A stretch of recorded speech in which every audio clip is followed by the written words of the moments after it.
장로님 기도해 주신 대로 저희 집사람 이태리에는 국제학회에서 논문 발표하러 학생들 5명이랑 같이 갔어요. 박사도 있고요. 같이 그 방에 이제 5명이, 저희 집사람 보면 6명이네요. 6명 있어서 학회 논문 발표하러 갔어요. 그래서 학생들이랑 다 같이 갔습니다. 금요일 날 온대요. 무사히 잘 도착했으면 좋겠습니다.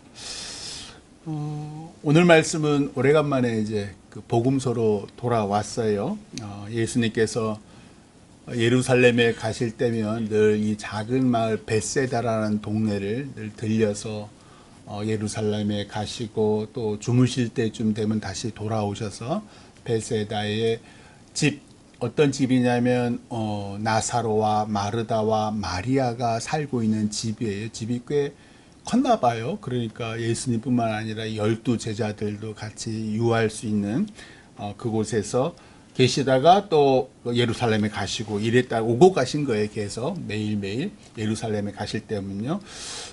기억하시겠지만 오빠 나사로는 왜 그 죽은 지 나흘이 되어서 시체가 썩는 냄새가 나는데도 불구하고 예수님께서 나사로야 나오너라 해가지고 왜 죽었던 나사로가 살아나기도 했죠. 그 집이에요. 그 집.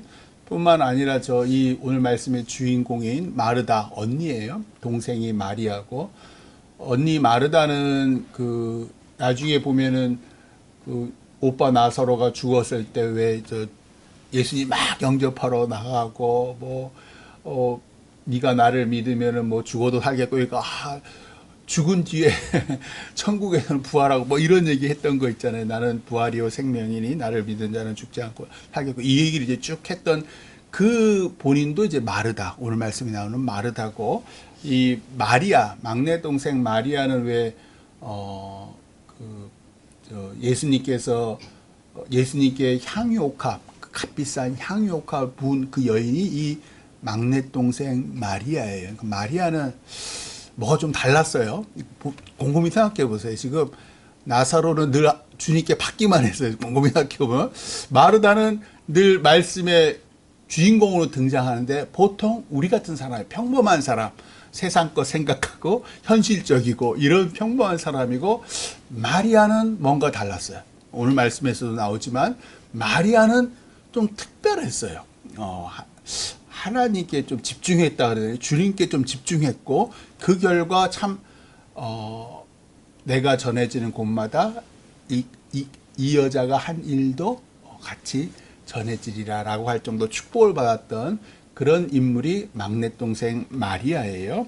오늘 말씀은 이제 그런 일이 있기 전에 예수님께서 이제 베다니에 들리셨는데, 언니 마르다가 예수님이 우리 마을에 오셨다는 소식을 듣고 아주 기뻐하며 예수님께 나아가서 자기 집으로 들어오세요, 유하세요 하고 영접했던 일이에요.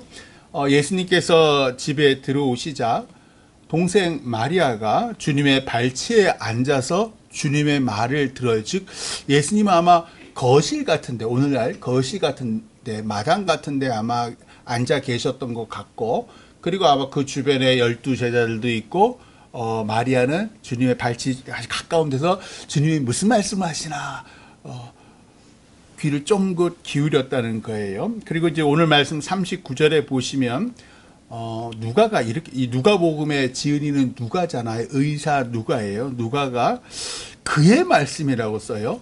보통 하나님의 말씀 또는 아버지의 말씀 이렇게 얘기를 하는데, 누가는 지금 그의 말씀이라고 써요.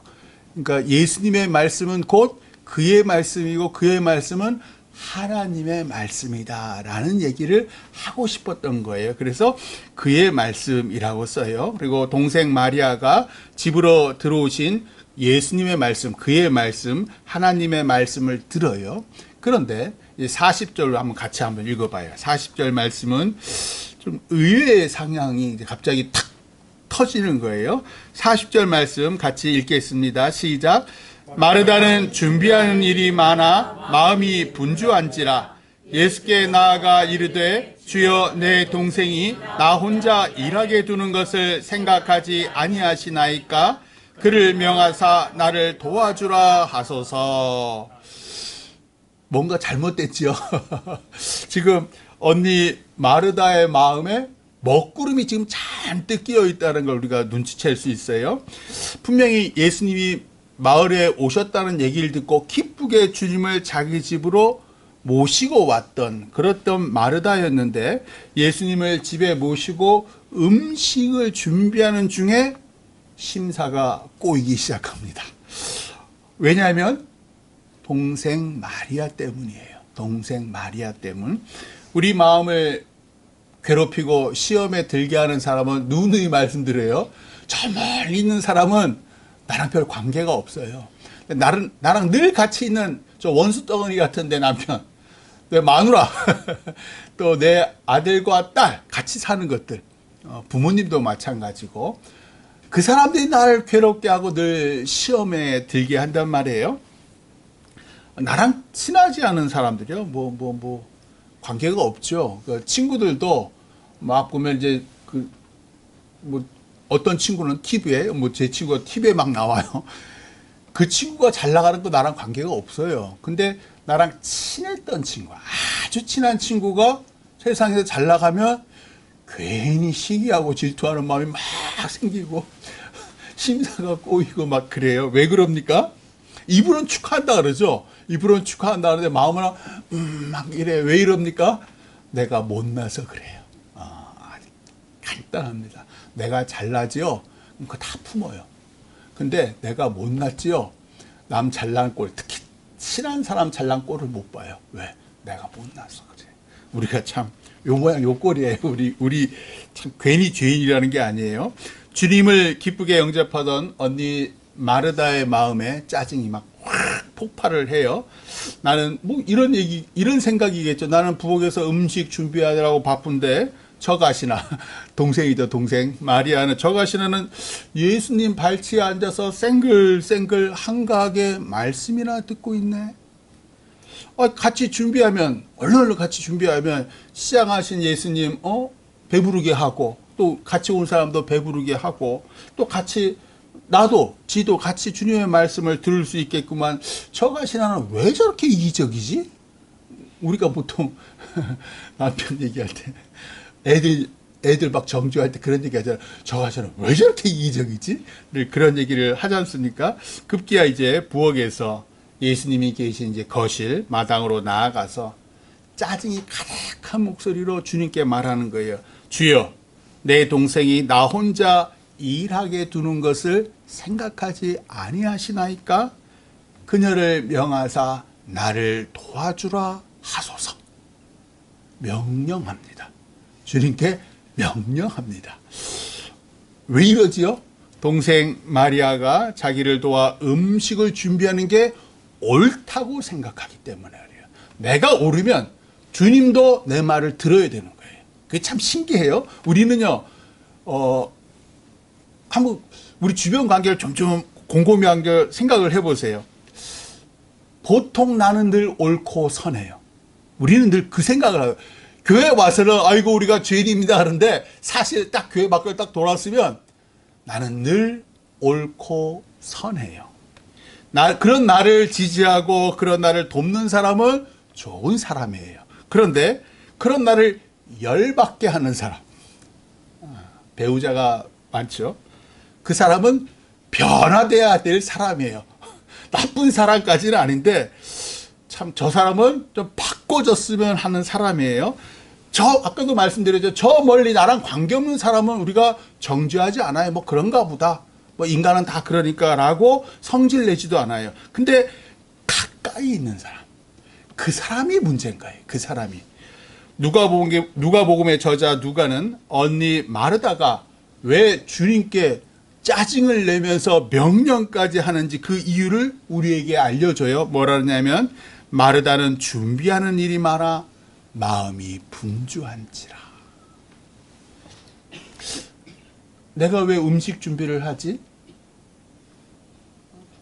오랜만에 오신 주님을 영접하기 위해, 주님을 기쁘시게 하기 위해, 주님을 사랑하니까. 주님과 함께 온 사람들이 많네요.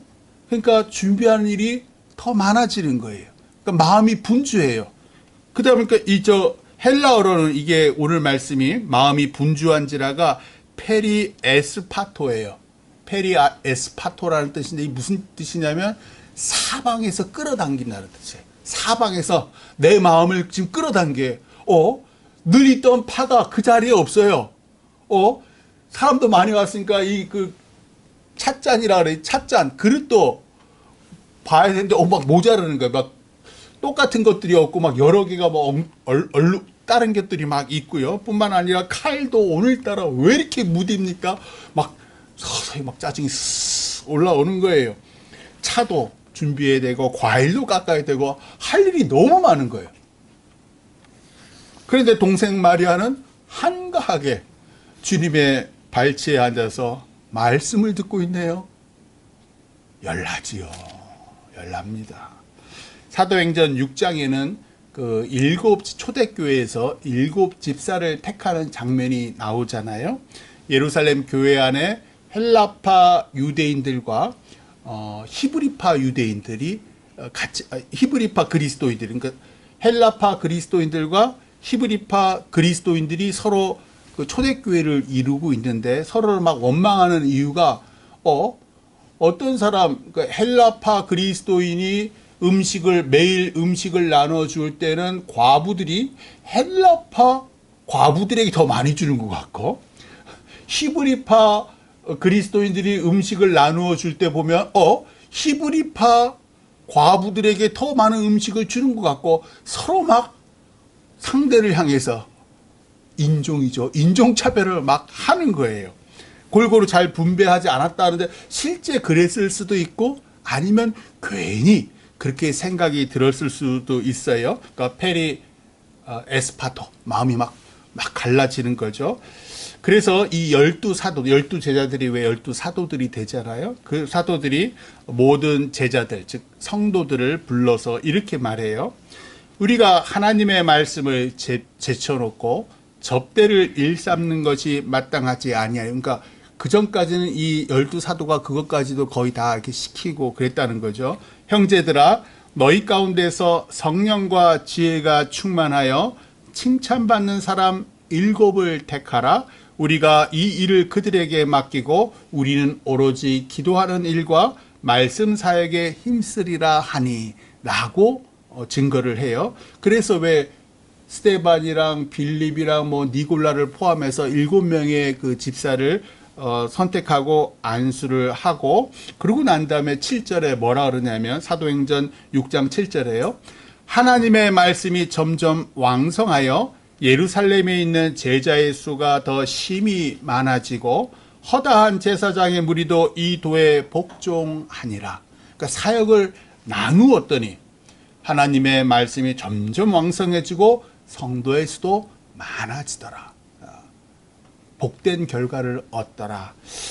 주님을 대접하는 일은 무척 귀한 일이지요. 또 성도들을 대접하고 또 섬기는 일도 아주 귀한 사역이에요. 그 신약 성경에 베드로전서 한번 찾아봐요. 한번 보여주세요. 저 뒤에 있어요. 베드로전서 4장 9절 10절.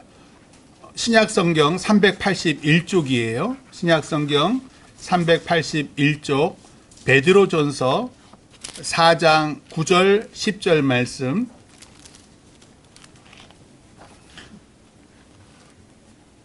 베드로전서 4장 9절 10절 말씀, 좀 이따가는 11절도 읽을 거예요. 일단은 베드로전서 4장 9절과 10절 말씀 같이 읽어요. 시작.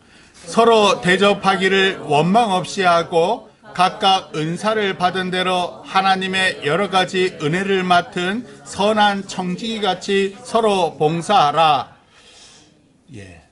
초대교회 7 집사는 성도들을 잘 섬기기 위해 택함을 받았어요.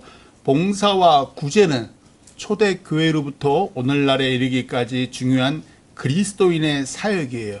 그런데 오늘 누가복음 말씀을 보면 주님이 마르다의 집에 들어와서 편히 쉬시면서 휴식을 취하시면서 식사를 기다리신 게 아니잖아요. 오자마자 거실과 마당에 앉으셔서 말씀을 전해요. 오빠 아마 나사로도 들었을 테고 동생 마리아도 들었을 테고 12제자들도 같이 들어와서 들었을 테고 아마 갈릴리로부터 또 벳사다에 갔으니까 벳사다에 또 그 소식을 들은 많은 사람들이 알면 주변에 있었을 거예요.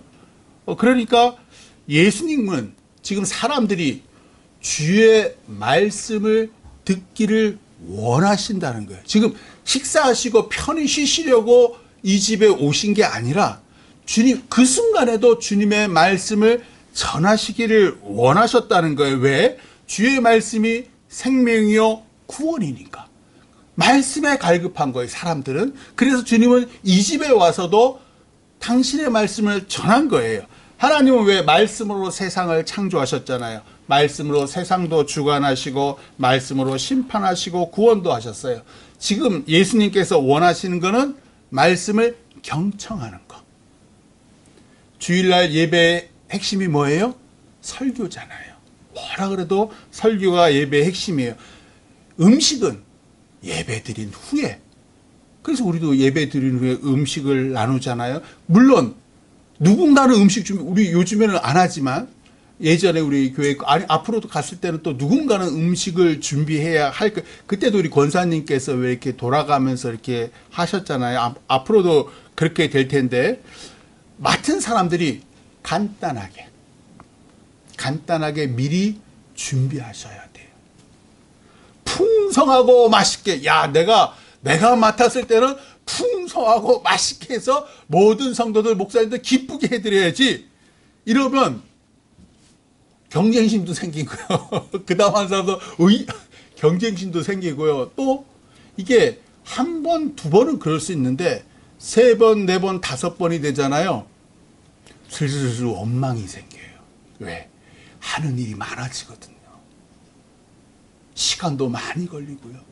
그리고 나는 열심히 하는데 아니 저 여자는 노는 것 같고요. 많은 걸 하려다 보면 어느 순간 내 열심과 내 순수한 마음이 갑자기 내 의로움으로 돌변해요. 나도 모르게. 되게 교회를 힘들게 하고 성도들 힘들게 하는 사람은 열심을 다해 충성하는 중직자들이에요. 헐렁헐렁 교회 오는 사람들은 교회 힘들게 안 해요.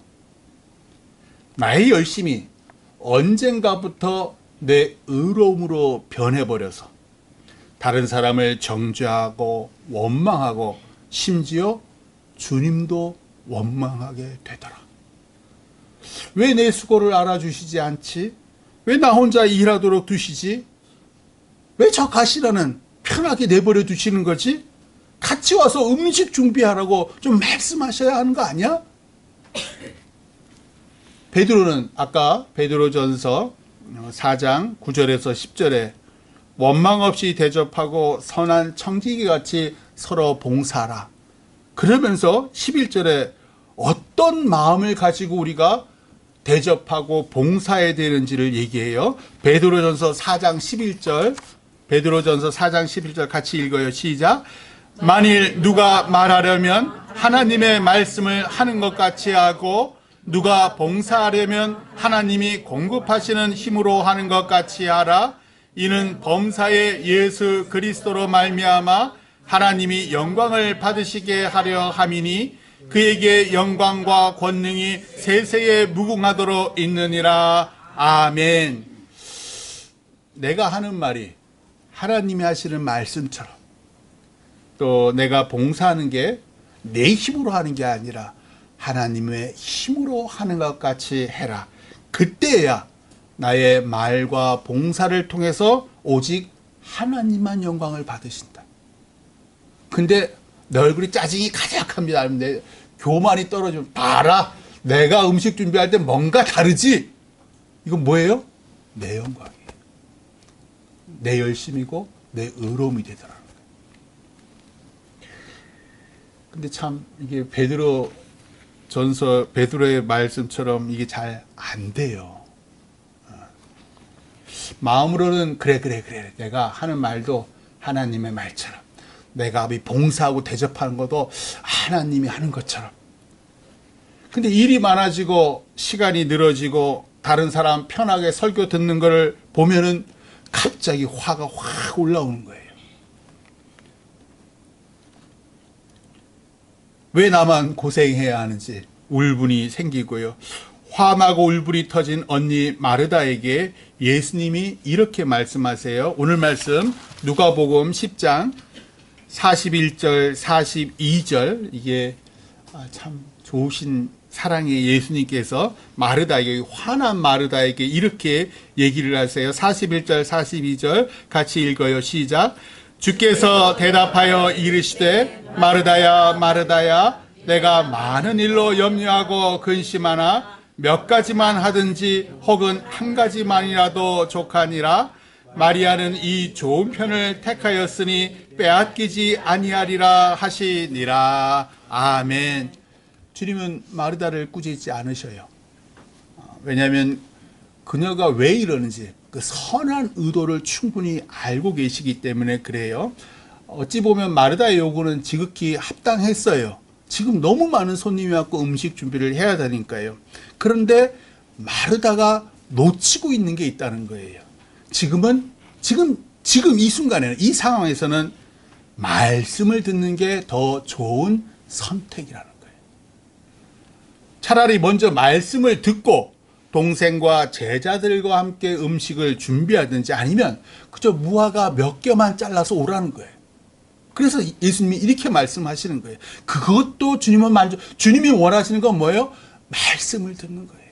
마르다야, 언니 마르다야, 너도 얼른 와서 말씀을 들어라.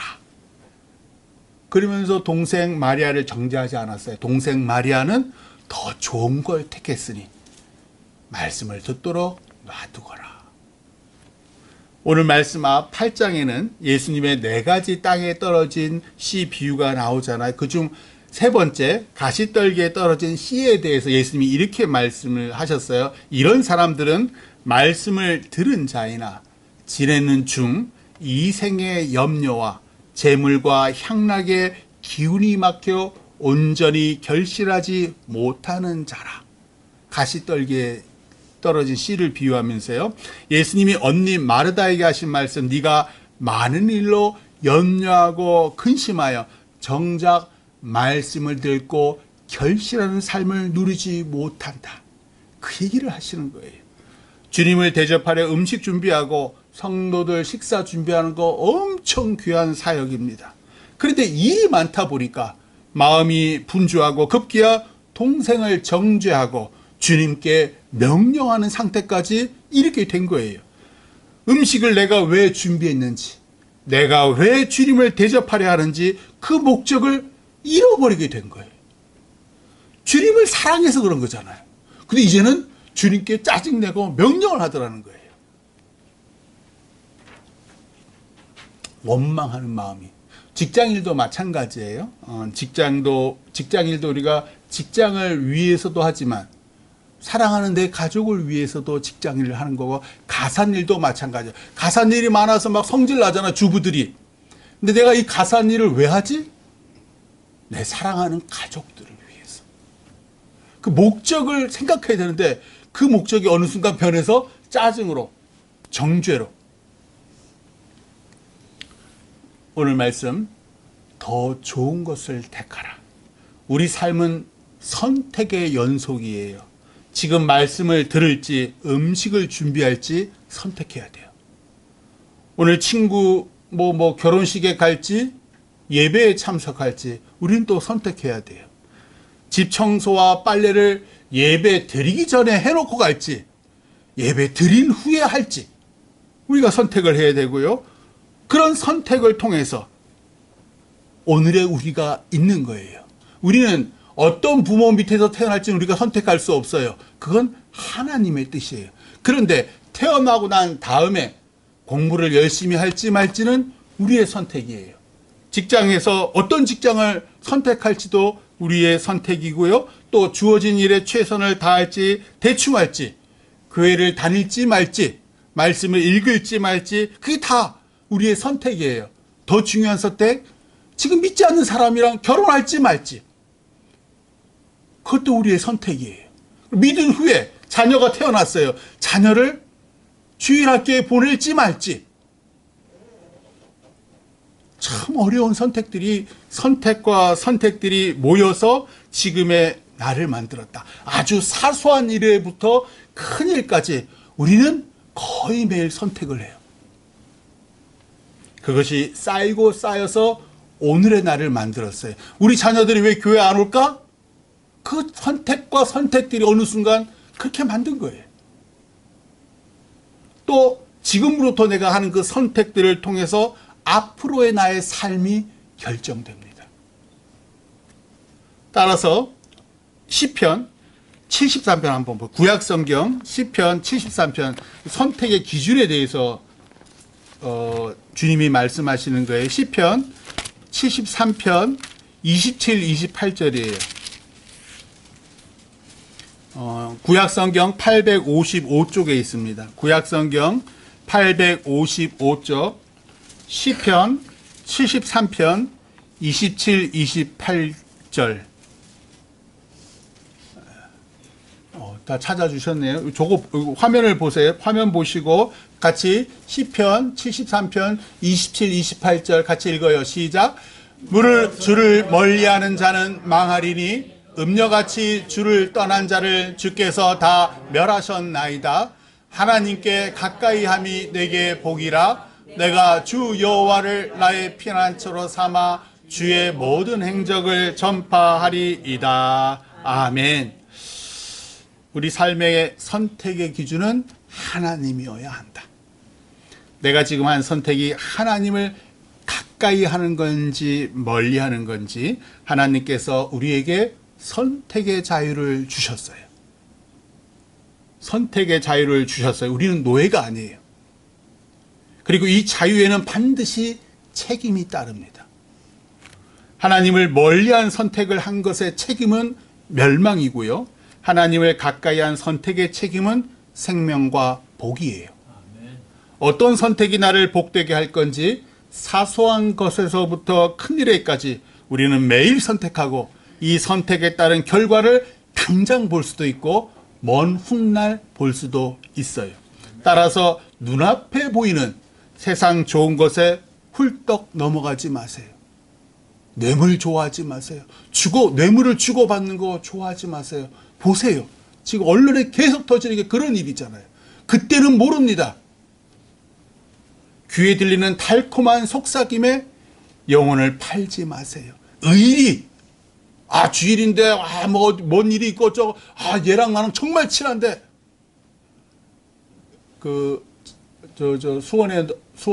화성의 어떤 교회 목사님 그 얘기를 하시, 자기 믿음 1세대래요. 저보다 나이가 한 3, 4살 더 많으신 분인데, 다 믿는 집안일에서 무슨 집안일 있을 때마다 일요일날, 오늘날 주일이죠. 자기는 대학교 들어가서 예수님을 믿기 시작했대요. 그러면서부터 싸움이 시작이 됐는데, 뭔 싸움이냐면, 주일날 형제 자매들이 많은데, 다 일요일날이 쉬니까, 일요일날 다 모든 일을 다 하더라는 거예요. 안 갔대요. 결혼해서도 안 가고, 아무것도 안 갔대. 그랬더니 나중에 어떻게 되냐면, 목사님을 참가시켜야 되니까, 일요일을 제외하고, 주일을 제외하고, 토요일날 모이더라는 거예요. 믿음의 1세대는 그렇게 고난을 받더라. 그런데 그 고난이 귀하더라. 그 얘기를 증거하시더라고요. 뭐예요? 선택입니다. 고난이 없는 복은 없어요. 고난을 통해서 당장은 힘들어도 하나님께서 반드시 하나님의 가까이하게 하면 복이다. 라고 말씀하셨다요. 나보다 나를 더 사랑하시는 분, 나보다 나를 더 잘 아시는 분, 하나님을 가까이 하세요. 하나님 말씀 읽고 말씀을 경청하세요. 처음엔 재미없죠. 삶이 심심하고 단순해요. 그런데 말씀에 집중하다 보면 삶의 기준이 생겨요. 그냥 세상 흘러가는 대로 살지 않게 돼요. 그리고 선택의 기준이 생겨요. 무엇이 옳고 그른지 오늘날 얼마나 다 자기 잘났대잖아요. 철학도 실존주의 철학이에요. 무슨 포스트 모더니즘. 다 자기가 다 주인이에요. 자기가 사는 게 다 옳아요. 지금 그 젊은 청년들 듣는 음악 들어보세요. 다 자기 멋대로 살겠다는 거예요. 선택의 기준이 없어요. 그러다 잘못 살면 망하는 거예요. 예수님은 우리 안에 좋은 걸 심으려 하십니다. 스스로 잘났고 스스로 헌신하며 봉사한다고 생각하는 교만한 나 같은 죄인에게 생명의 말씀을 주시고 이 말씀이 우리 삶에서 싹이 나고 잎이 나서 좋은 열매 맺히시기를 원하세요. 우리같이 형편없는 위선자들에게 하나님의 신실하심과 성실하심과 정직하심과 거룩하심을 심기 원하세요. 살아가시는 동안 최선을 다해 하나님을 가까이 하는 좋은 선택하시길 주님의 이름으로 축원합니다. 기도하겠습니다.